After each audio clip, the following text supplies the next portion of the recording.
নমস্কার বন্ধুরা, গুঞ্জাস মম চ্যানেলে সবাইকে স্বাগত জানাই। আশা করি সবাই ভালো আছেন, সুস্থ আছেন। বন্ধুরা, অনেক দিনই ভিডিও করা হয়নি। আর আমাদের বাড়িতে শ্রাদ্ধ অনুষ্ঠানের কাজ শেষ হয়ে গেছে 2 দিন আগেই। ও তারপরে সব কিছু নিয়মকানুনও হয়ে গেছে। আমরা বাড়িতে যাইনি, এখানেই যতটুকু পেরেছি করেছি নিয়মকানুন।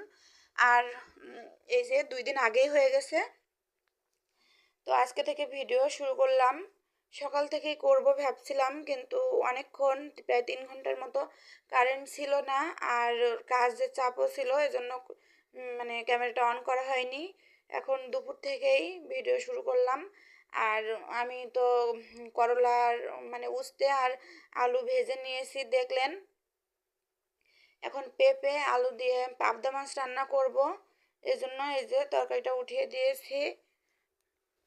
ভালোভাবে কষিয়ে নিব এখন সব, এই হলুদের গুঁড়া লবণ দিয়ে তারপর এরকম হালকা পাতলা করেই কিন্তু মানে সবজি দিয়ে যে মশলা, সব ধরনের মশলা কষিয়ে যে রান্নাটা হয় ওরকমটা আমরা একটু কমই করি। সবজি দিয়ে মাছের তরকারিটা এরকম হালকা পাতলাভাবেই করি। আর এটা আমাদের স্বাস্থ্যের জন্যও তো ভালো। আমার তরকারিটা কিন্তু প্রায় হয়ে এসেছে।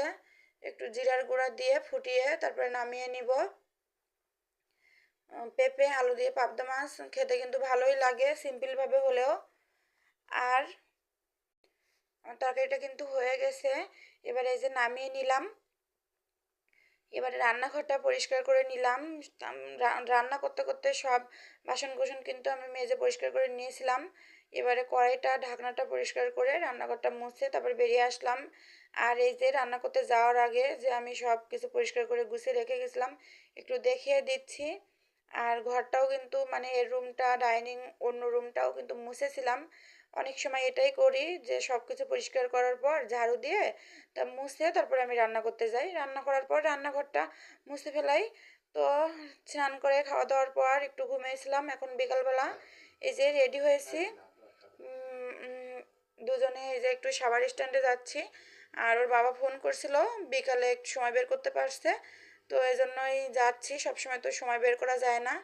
আর আমার যাওয়ারও খুব প্রয়োজন ছিল, সবসময় বাইরে যাওয়া হয় না, মানে যেতে ইচ্ছে করে না। তাই আর কি, এই যে আমি একটা Pond's super light gel moisturiser কিনেছি, আর একটা সিরাম কিনেছি মেলাসমা কোম্পানির, আর একটা ছোটো একটা ক্লিপ দেখলেন।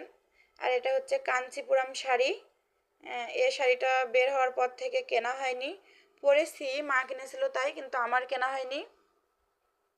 অরেঞ্জ কালার ভিতরে, আর পার আর আঁচলটা হচ্ছে ম্যাজেন্টা কালার। সামনে পূজা, তো সে উপলক্ষেও কেনা। আবার সব সময় যে কোনো কিছু অনুষ্ঠান সামনে থাকলে কিনতে হবে সেজন্য এরকমটা আমার কখনো মনে হয় না। তো সেভাবে কিন্তু সবসময় কেনাও হয় না কোনো অনুষ্ঠান সামনে রেখে। আর এখন কেনারও দরকার ছিল আমার, অনেক দিন ধরে কিনবো ভাবছিলাম একটা 3 পিস আর একটা শাড়ি, কিন্তু যাওয়ার জন্য কেনা হচ্ছিল না। তো এই জন্য গিয়েছিলাম, তো একেবারে কিনেই নিয়ে আসলাম। এই যে এটা 3 পিস, এটা হচ্ছে প্রিমিয়াম সিল্ক 3 পিসটা। আর এই কালার আমি আগে পরিনি, মানে এই জর্জেট কাপড়ের, এরকম জর্জেট বলতে প্রিমিয়াম সিল্ক জর্জেট আগে কেনা হয়নি। 3 পিসটা কিন্তু অনেক সুন্দর হয়েছে, সামনে থেকে দেখতে অনেকটাই সুন্দর। ক্যামেরায় কতটুকু দেখা যাচ্ছে তো বুঝতে তো পারছি না। আর এটা হচ্ছে 3 পিসের নিচের অংশটা। আজকে কিন্তু শুধু আমার জন্যই এই দুইটা মানে এই কেনা হয়েছে, অন্য কারোর জন্যই কোনো শপিং সেভাবে হবে না, কারণ না লাগলে, প্রয়োজন না হলে সেভাবে আমাদের কেনা হয় না।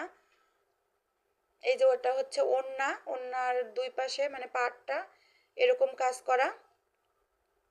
গেছিলাম স্ট্যান্ডে, সবসময় তো যাওয়া হয় না, এই জন্য একজোড়া আমার জন্য জুতা, একজোড়া, আর আমার মামুনি যেহেতু সাথে গেছে তো ওর জন্য একজোড়া কিনছিলাম, কারণ ওকে কিছু না কিছু তো একটু দিতেই হবে। আর আমার পাটা লম্বা, একটু বড় হওয়ার কারণে সেরকম ভালো কোনো ডিজাইনের জুতা কিন্তু আমি কিনতে পারি না। সব সময় প্রায় একই মডেলের জুতাই কেনা হয়। আর ভিডিওটি এই পর্যন্তই থাকবে। যারা এতক্ষণ সাথে আছেন সবাইকে অসংখ্য ধন্যবাদ। সবাই ভালো